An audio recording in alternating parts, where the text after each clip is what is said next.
The council papers regarding the renewal of the existing lease were confidential, but that didn't stop the gallery being packed with both supporters and protesters. Alderman Nichols made a recommendation which called for proposals and not tenders for the operation of the kiosk and restaurant at Bar Beach. The reason behind this was to encourage other enterprising ideas for the pavilion premises. The recommendation also imposed a closing time of 1 a.m. on the restaurant and excluded the operation of a tavern or disco. After more than 1 hour of heated debate, that recommendation was defeated. But with the word tenders substituted for proposals, a new recommendation was then passed. The aldermen supporting the amended recommendation, which included restrictions, stressed that the restaurant at Lloyd's was not in question. Rather, the complaints from residents to late-night traffic and offensive behaviour from those leaving the disco. Restaurateur Lloyd Moffat had hoped to be the first to renegotiate his lease for the next 10 years. But with the restrictions now imposed, he'll have to decide whether he'll even stand in line.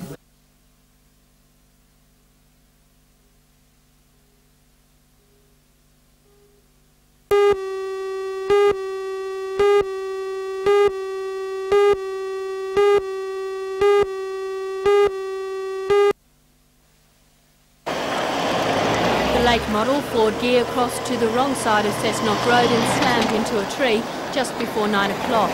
A passing truck driver was first on the scene. Police say there were no skid marks and believe the car was travelling at more than 100 kilometres an hour. Factory plates show the car was just 3 months old. It was equipped with a car phone and expensive cassette stereo. The male driver is believed to be between 25 and 35 years old. He was carrying no identification.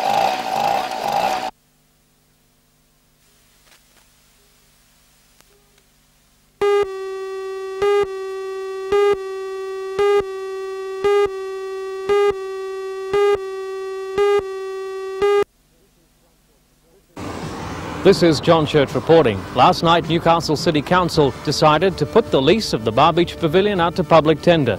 It also decided no tavern and no disco for this site.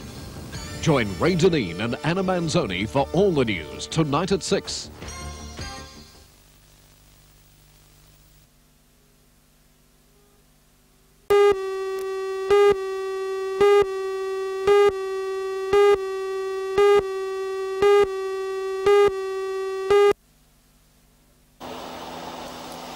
Police don't know why the late model Ford gear travelling west along Cessnock Road veered off the road and slammed into a tree.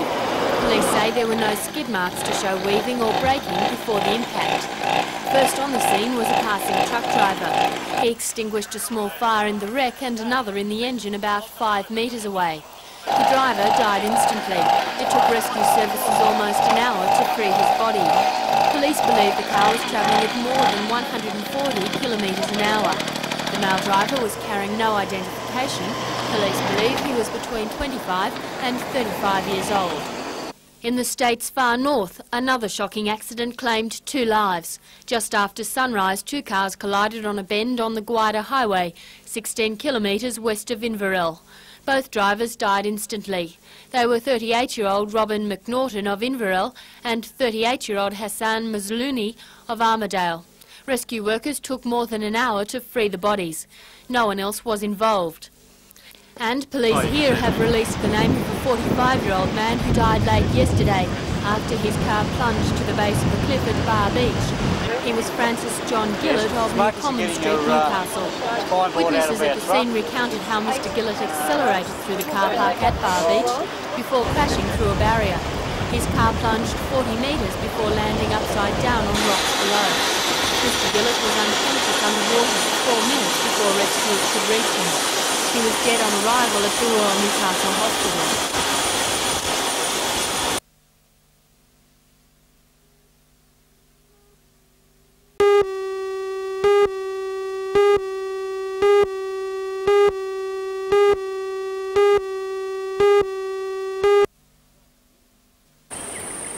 Scotch broom has infested a wide area of land throughout the region, including national parks, state forest and prime grazing land. It's for this reason the newly formed council is made up of representatives of the National Parks and Wildlife Service, the Forestry Commission and private landholders. The council has taken just on 12 months to form. It's expected it will focus its attention to the long-term biological control of Scotch broom and highlight the problem to the public.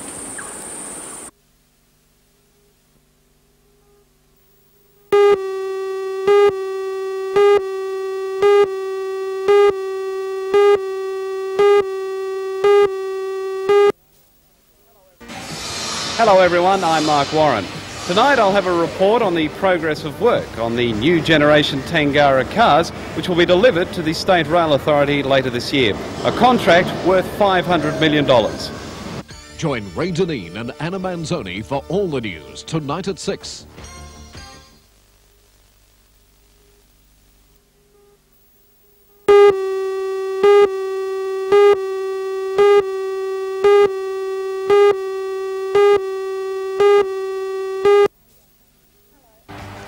Hello, I'm Jane Button. Tonight I'll be reporting on two elderly pensioners who were terrorised by a robber. The robber gained entry into their house by posing as a postman. Join Ray Deneen and Anna Manzoni for all the news tonight at 6.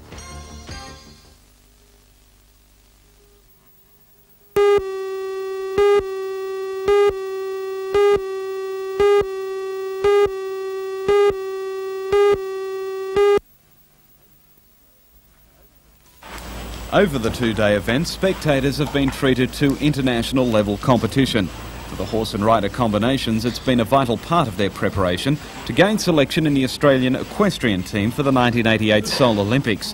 In fact, several Australian team selectors made up part of the judging panel. From these championships, some of the riders, like Heath Ryan, travelled to New Zealand for the national two-day event held in Taupo on the South Island. At Maitland today, competition of a different type, where a world record was on the line. Jeff Wand, Les Avery and their team of 12 bullocks smashed the existing world record by dragging 3 loaded trucks weighing more than 100 tonnes over 50 metres. That was despite a first attempt, which was hindered by a weak link in the connecting chain. Once the broken chain was mended, the record fell in minutes, bettering the previous record pull by more than 20 tonnes. For the organisers, it was a momentous end to the weekend's Road Pageant 87, which celebrated 199 years of transport in the region. But for the bullocks, the record haul was no different to a day's work pulling logs out of the forest near Clarencetown. Money raised from the two-day pageant will go to the children's ward at Maitland Hospital. And at Cessnock Showground today, more fundraising, this time in the form of a rodeo. Rodeo stars from around Australia gave their time and showed off their skills to raise money for the 5 Hunter Valley people chosen in the Australian Special Olympics team, which will compete in America in July. Mark Turnbull, Glenn Dowie and Neil Henderson have been chosen in the soccer team, while Glenn Rose from Maitland will compete in the swimming and Ruth Campbell in athletics. And for such a worthy cause, the rodeo stars didn't mind taking a few tumbles.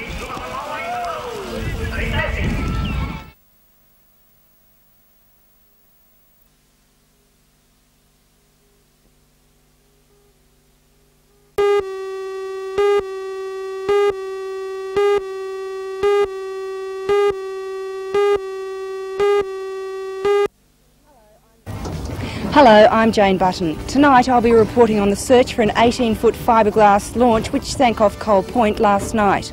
A 41-year-old Arcadia Vale man is missing after his boat and another collided.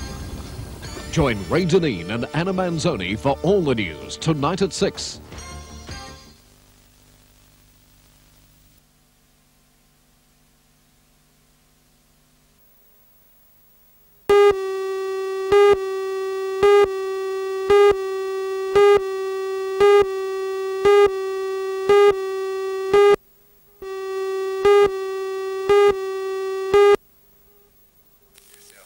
Mr Wotherspoon addressed a gathering which included the 8 participating funeral directors and said others are expected to join once the fund becomes established. Funeral funds gained a bad reputation in the early 80s when the collapse of a large one lost $437,000 and returned members only 10 cents in the dollar. This left a legacy of doubt about prepaid funerals. But now, new legislation has enabled the Newcastle Permanent to offer the service. Mr Wotherspoon said that while the Society will benefit financially, its main aim is to increase customer loyalty by demonstrating its care about the safekeeping of money.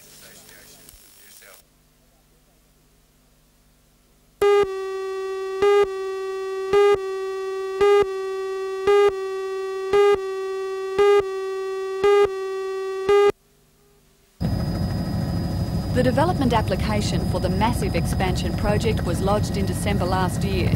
Worth $50 million, the extensions would double the size of the existing complex.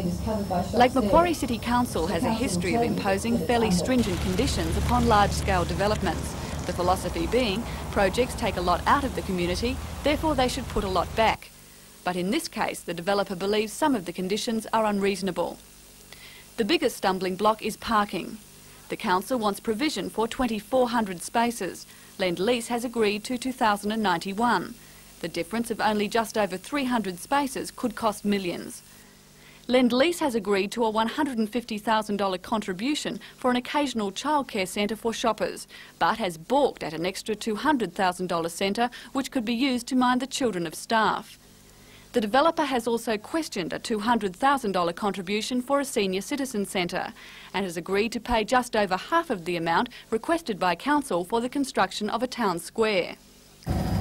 Both Lend-Lease and the council say they're prepared to negotiate, but the council has made it clear there is only so much ground it's prepared to give. If there are differences over those particular items that are required, and the company is desirous of arguing those, then it certainly will have to justify that they need to be reduced. And that's the attitude that council has taken with every other developer to prevent shoddy and ineffective development coming into this city. We are not going to tolerate standards being reduced to where the thing becomes ineffective and doesn't provide for our community at large. Well said.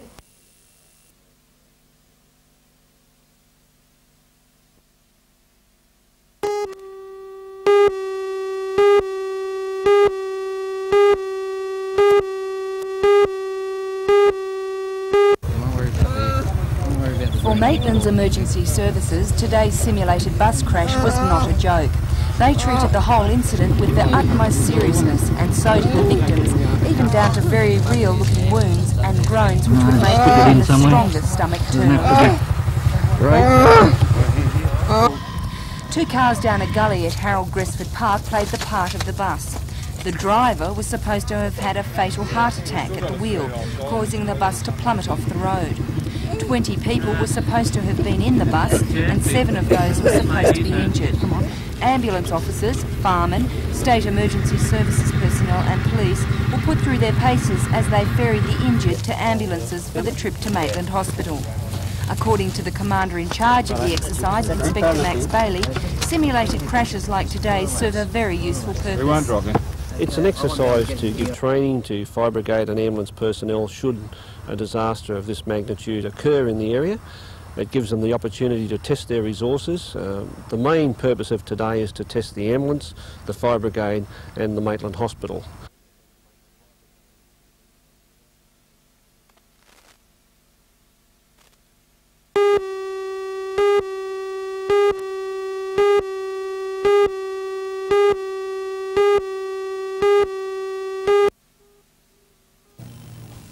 Secretary of the Newcastle Trades Hall Council, Peter Barrick, says Monday morning's executive meeting will map out possible strike action in the region in line with the statewide campaign. We're not opposed to restructuring of the workers' compensation schemes, but what we believe is that in any reduction of costs there has to be equity in those reductions. We don't believe that the government is accommodating those needs. Meantime, President of the Northern Branch of the Miners Federation, Jim Hayes, says the workers' compensation system plays a unique role in the mining industry, and the union will fight to protect the rights of its members. But conditions in which you work, stability and security of employment are paramount as far as we're concerned, and they're the areas and issues that we'd want to see that they're clear and defined so that we're not in any way prejudicing the current membership in the industry. Jim, what's going to be happening now? And Jim Hayes says the unique nature of the coal industry also resulted in the Miners Federation pulling out of the ACTU's submission to the national wage case yesterday. Well, I don't think so. I think that the decision has got to be looked at on the basis of each individual industry and its industry application.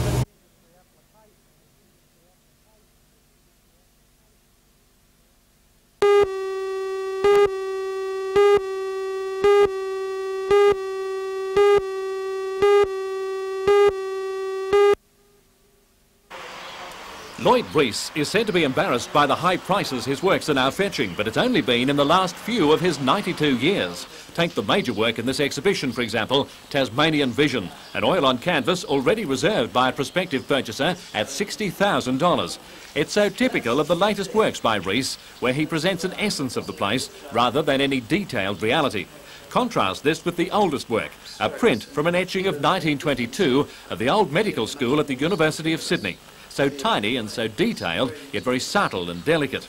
Here's a bolder approach, far more vigorous and remarkable considering that Rees was aged 87 when the work was produced in 1982. The show of 33 works in all opens officially tonight and will be at the Von Berto Gallery every Friday, Saturday, Sunday and Monday until the 26th of April. And it celebrates the 24th anniversary of the Lehman Street Gallery. The paintings and graphics range widely, but always expressing the lyrical components of the landscape. As Rees says of himself, a technique simplified enough to give some essence of his reaction to an incredibly beautiful environment.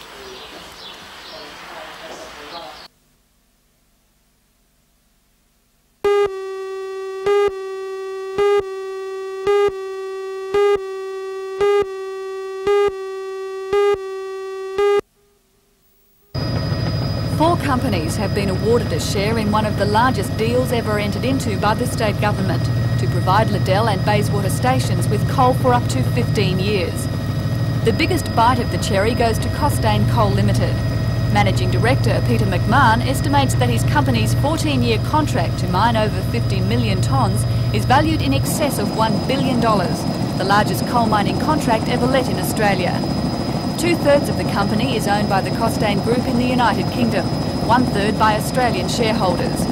Under the terms of the contract, Costain will finish mining Ravensworth No. 2 mine and will then mine the new Ravensworth South Electricity Commission lease area.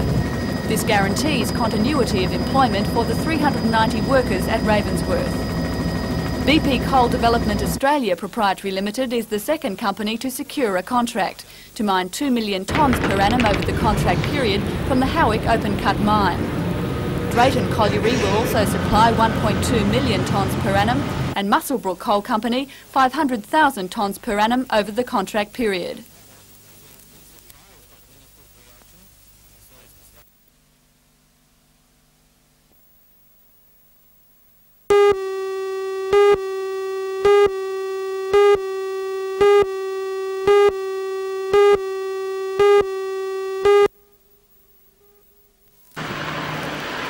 When parents collected their children from St Ethels yesterday afternoon, they were handed this note. Signed by the headmaster of Maitland Primary, of which St Ethels is an annex, it advised parents to send their children to Maitland Primary from today. Parents were told last year to transfer their children as St Ethels was to close. A small group of parents lobbied successfully to keep the school open, according to the Department of Education, until a footbridge crossing the freeway was completed. The bridge opened last Friday, but the parents say yesterday's note still came as a shock. You could have hit me with a brick, really, because I was shocked. I was stunned. I couldn't even speak. I read the letter and the kids said, "No school tomorrow, Mum. What do we do?" I said, "Well, I suppose you're on holidays now until next term." 6 mothers have refused to send their children to Maitland Primary. Today they conducted their own lessons on the school veranda. One toilet block has been left open and parents say school will remain at St Ethels until the end of first term, 8 days away. After that, they're not sure what will happen. Well, I don't know what we'll do. We'll discuss that between the mothers, see what they're willing to do, because I can't make decisions off my own back. It's everybody sticks together, or one or two start to dawdle off, that's it. We've got no hope. The Education Department says it will liaise with the parents to resolve the situation. According to the department, St Ethels has closed permanently and the protesting parents are now depriving their children of a quality education.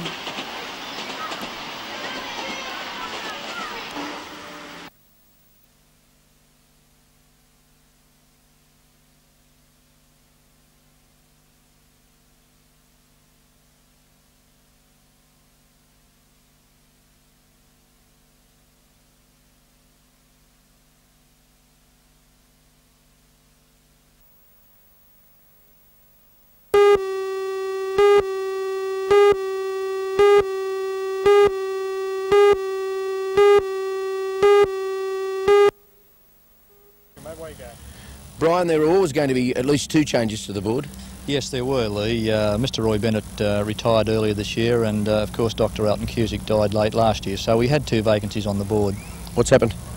Well, today we've declared the result of the ballot, and Mr Jack Freeman and Mr Bob Monarchs have been elected to sit with the board as they were last year. The retiring 8 board directors have been re-elected to make up the final composition of 10. Was it a close struggle? Yes, it was very close. The vote was large. There were 545 of the 1,000 members voted, and actually the third candidate was only 3 votes behind 2 of the successful candidates.